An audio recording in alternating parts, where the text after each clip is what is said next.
हे कैलाशपति। सिर पर गंग चंद्र विराजे, सिर पर गंग चंद्र विराजे, गरबा में विशाल वासुकी, हे कैलाशपति, हे कैलाशपति। तक आप सीखेंगे नहीं, नेवर, आप कुछ भी नहीं कर सकते। आपको ज्ञान होना ही चाहिए। गॉड गिफ्टेड अपनी जगह है और संगीत का नॉलेज अपनी जगह है। आप गॉड गिफ्टेड बहुत अच्छा गा लेते हैं, लेकिन अगर आपको संगीत का ज्ञान नहीं है तो आप ऑब्वियसली स्टेज पर फिसल जाएंगे। हमारे बिहार में अक्सर हरि कीर्तन वगैरह होते हैं, तो वहाँ पे मैं बैठ के चाचा लोगों के साथ में गाना वगैरह गाता रहता हूँ। वो चीज़ें अच्छी नहीं हैं। जी। अच्छी इसलिए नहीं है क्योंकि हम लोग सुकून से भगवान को मनाने वाले लोग हैं। जी। क्योंकि भगवान आपको जल्दी जल्दी क्या पढ़ रहे हो नहीं पता है, तो रैप तो पढ़ना ही हो गया पढ़ एक। नहीं हो गया।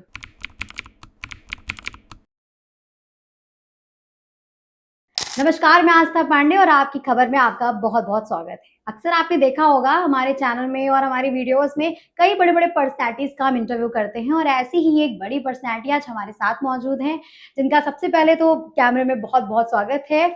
और हमारे साथ मौजूद हैं आज माधव जी, जो कि सिंगर हैं, म्यूजिक कंपोजर हैं, साथ ही में यूट्यूबर भी हैं।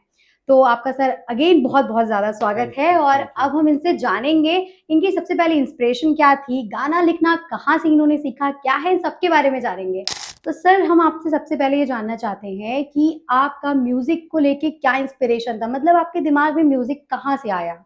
सबसे पहले ये है कि मैं बचपन से ही, जब से होश संभाला हूँ, तब से मैं गाने की तरफ रुख था मेरा। और मैं गाना बचपन से ही गाता रहा, कभी जागरण में या फिर भजन कीर्तन वगैरह गांव में हम्म। होते रहते। तो मैं वहाँ पे जाके, हमारे बिहार में अक्सर हरि कीर्तन वगैरह होते हैं, तो वहाँ पे मैं बैठ के चाचा लोगों के साथ में गाना वगैरह गाता रहता था। तो धीरे धीरे जर्नी शुरू हुई और धीरे धीरे स्टेज मिलना शुरू हुआ। तो बिहार में लोक गायकी का चलन है, तो लोक हम्म। गायकी शुरू की मैंने। उसके बाद पढ़ाई पूरा करने के लिए मैं फिर लखनऊ आया। जी। लखनऊ आया तो फिर graduation, inter inter high school के बाद ही आ गया था, तो इंटर ग्रेजुएशन। और ग्रेजुएशन में जब मैं पढ़ रहा था तो यहाँ पे कुछ बच्चे भातखंडे में अपना एडमिशन ले रहे थे। हाँ। तो मैंने उनसे पूछा कि भातखंडे क्या है। हालांकि मुझे संगीत के बारे में उतना नॉलेज नहीं था, हम्म। मैं और सिंगरों को सुन के गाता रहता था। तो भातखंडे फिर मैंने भी एडमिशन लिया। तो फिर धीरे धीरे एक हमारे गुरु हैं नीरज कुमार, जी। उनसे संपर्क हुआ, उनसे सीखा। 6 साल तक उनके पास मैं सीखता रहा, निपुण था। उसके बाद मैं अभी रिसेंटली में, मेरे गुरु हैं बनारस घराने से हैं, सॉरी इलाहाबाद घराने से। तो इलाहाबाद में वो रहते हैं और यहाँ पे वो अभी लखनऊ में हैं। उनका नाम है वरुण मिश्रा। तो मैं जी। उनसे अपनी संगीत की शिक्षा ग्रहण कर रहा हूँ। अच्छा।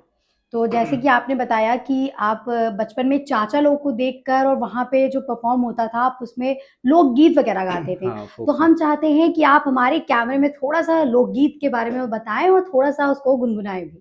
तो फोक सिंगिंग होती है वहाँ पे, जो फोक गायकी होती है, तो उसमें एक फाग गाते थे हमारे दादाजी। वो इस समय भी हैं नहीं इस दुनिया में। जी। तो उनका ही गाना है एक कि गिरी गईली हो यार, गिरी गईली हो यार, दोनों कान की मोतियां, गिरी गईली हो यार, गिरी गईली हो यार, दोनों कान की मोतियां। अरे कहवा बोले कोयलिया, कहवा बोले मोर, कहवा बोले मोर, कहवा बोले पपीहरा, कहवा सैया मोर, कहवा सैया मोर, दोनों कान की मोतियां।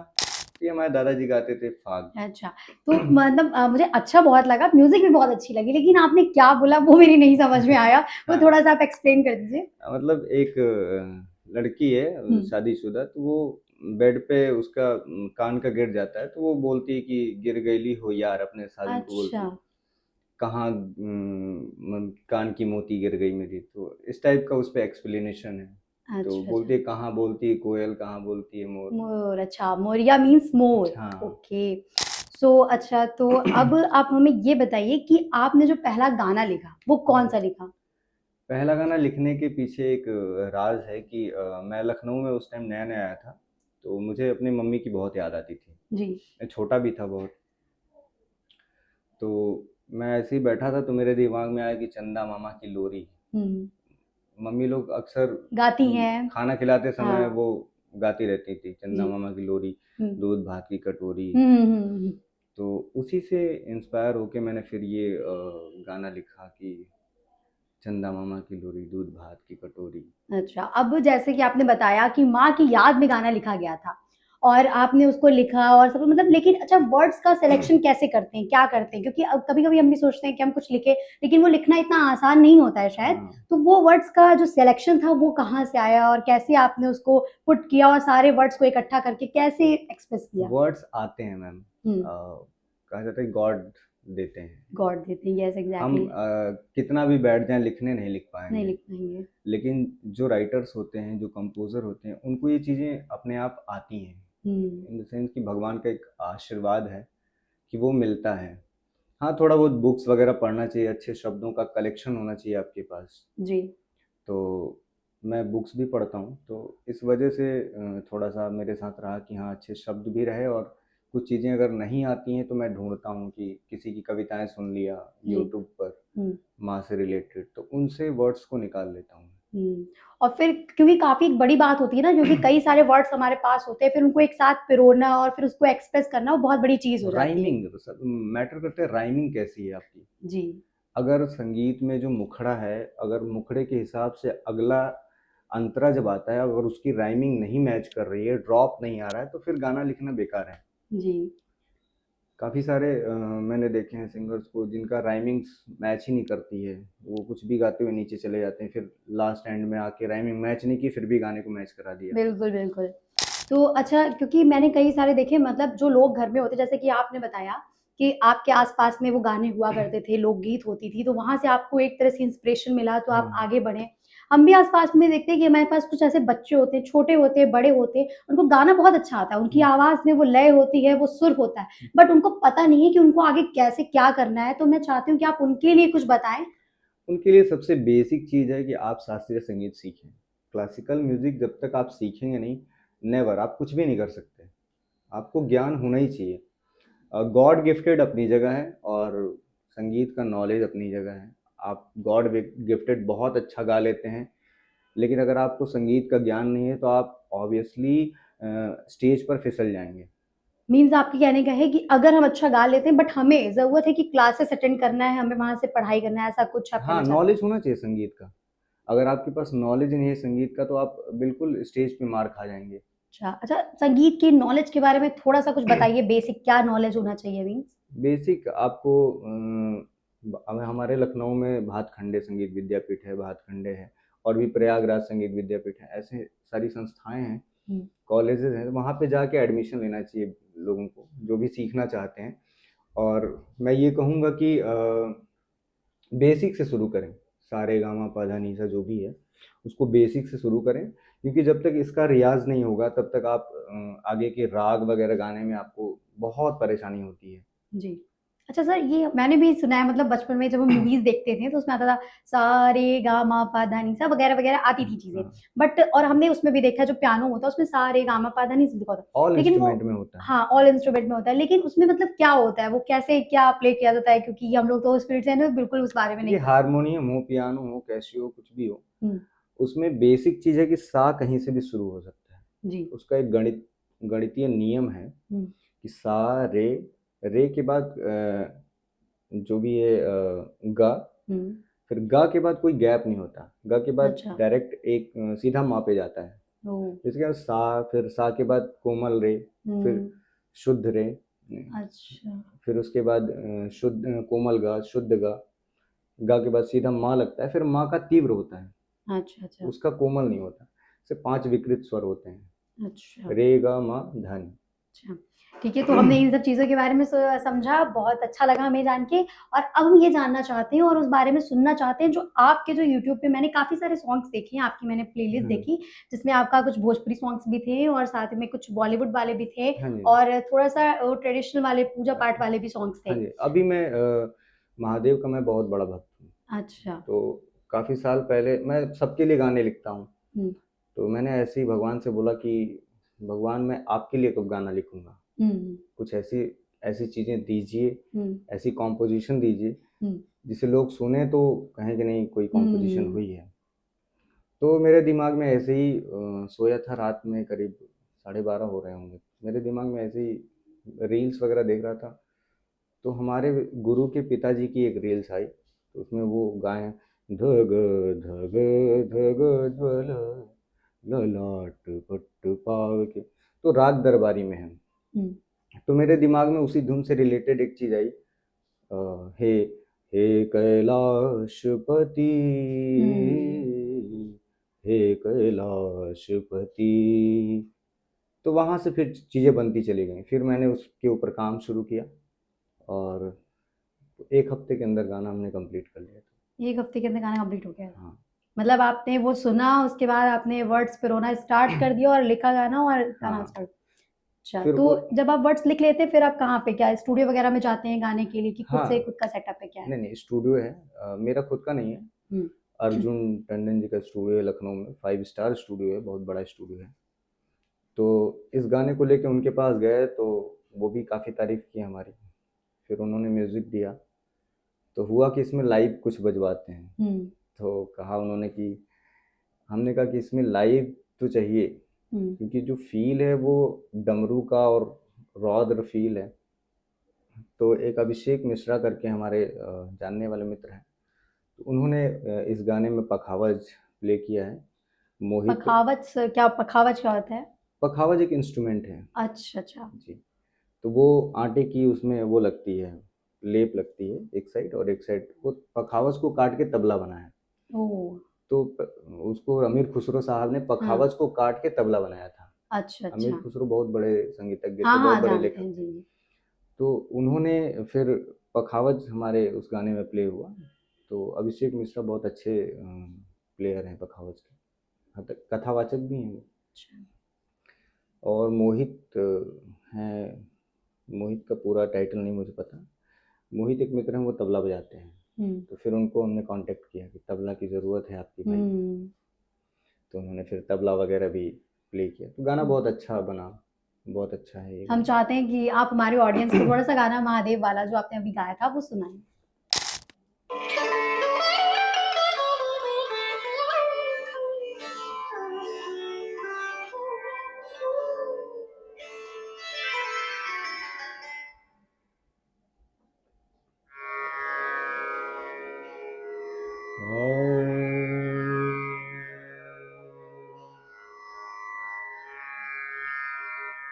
नि सा रे सा ध नि रे ग म रे नि ध नि रे सा। हे कैलाशपति, हे कैलाशपति,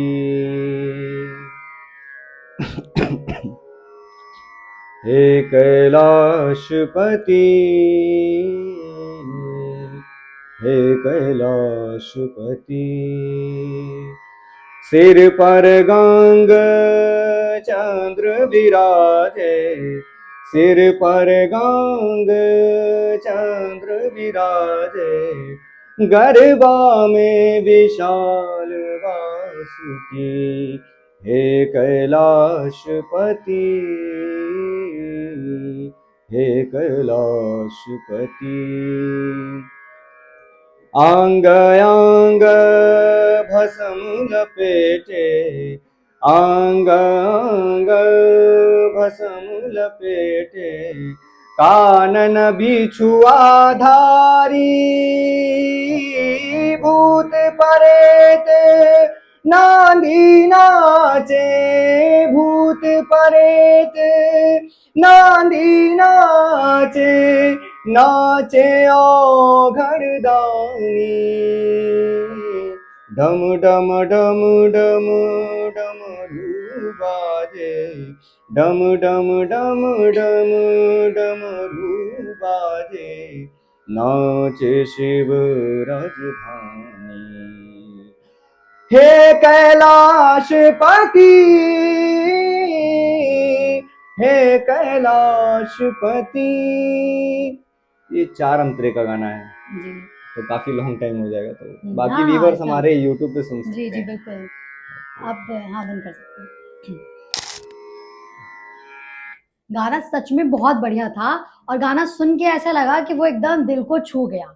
इतना कनेक्टेड गाना था और सच में वॉइस आपकी बहुत ज़्यादा अच्छी है और वो एकदम एक टच दे देती है, एक फ़ील दे देती है बिना किसी इंस्ट्रूमेंट के। वो आपने थोड़ा-सा बजा दिया, बिल्कुल वही फ़ील आ गया था कि हाँ, हम बिल्कुल वहीं पे बैठे हुए हैं।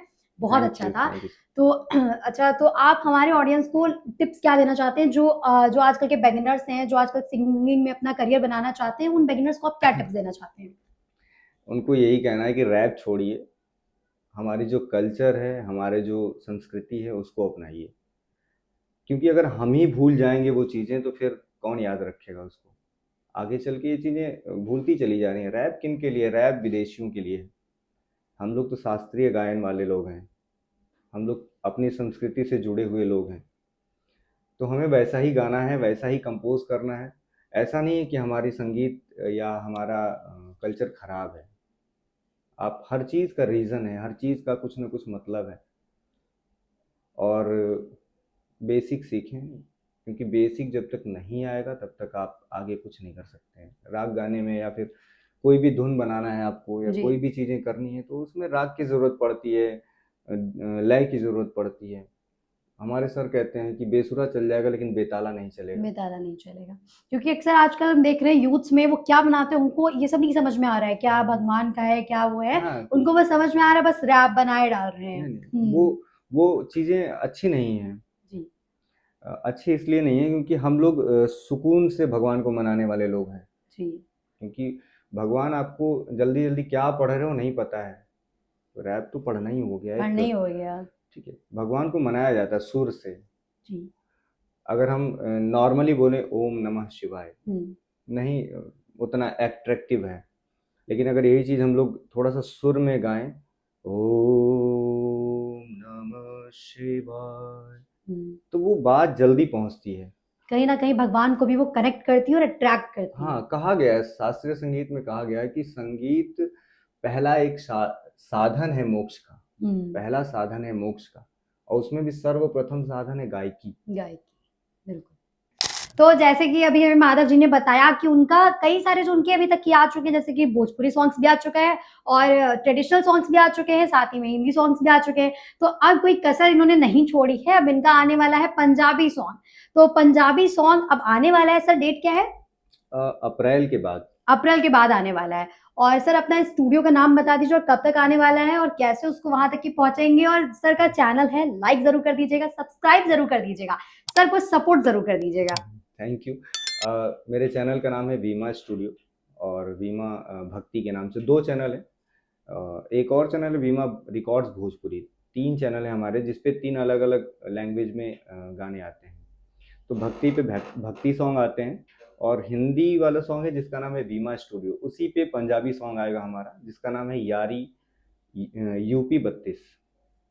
तो सॉन्ग का यारी नाम है, यूपी 32। हाँ अच्छा, मतलब आपने पूरा यारी यूपी सब कनेक्ट हाँ करके हाँ बनाया जी, है। पूरा मतलब यहाँ के लोगों के हिसाब से गाना है अच्छा, कि हम लोग लखनऊ में रह के भी पंजाब को हिला सकते हैं, ऐसा कुछ है। ओहो, चलिए हम आपका सॉन्ग जरूर देखेंगे और आशा है कि आप लोग भी सॉन्ग हमारा जरूर देखेंगे।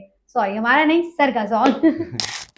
तो जैसे कि आज हमारे साथ माधव जी मौजूद थे, जो कि यूट्यूबर हैं, कंपोजर हैं, सिंगर हैं, और उन्होंने जो बिगिनर्स को टिप्स दी हैं कि अपने रिलीजन से जुड़े रहें, अपने कल्चर से जुड़े रहें और रैप बनाएं, साथ ही में बनाएं भी, लेकिन कहीं ना कहीं अपने कल्चर से जरूर जुड़े रहें, अपनी जमीन से जरूर जुड़े रहें। अगर आप जहाँ से हैं वहाँ के भी गाय मतलब थोड़े से गानों को लेकर के चले, ये नहीं कि रैप ही हो गया बस रैप को ही लेके चले रहें। और सर आपका बहुत बहुत स्वागत और बहुत बहुत अलविदा you. आपको। Thank आप you. हमारे चैनल पे आए, आपने हमें इतनी बड़ी अपॉर्चुनिटी दी, इतना हमारे साथ वक्त दिया, Thank you. तो आपको भी बहुत बहुत थैंक यू। और बने रहिए हमारे साथ आपकी खबर के साथ। मिलते हैं फिर कुछ नए पर्सनैलिटीज के इंटरव्यू के साथ।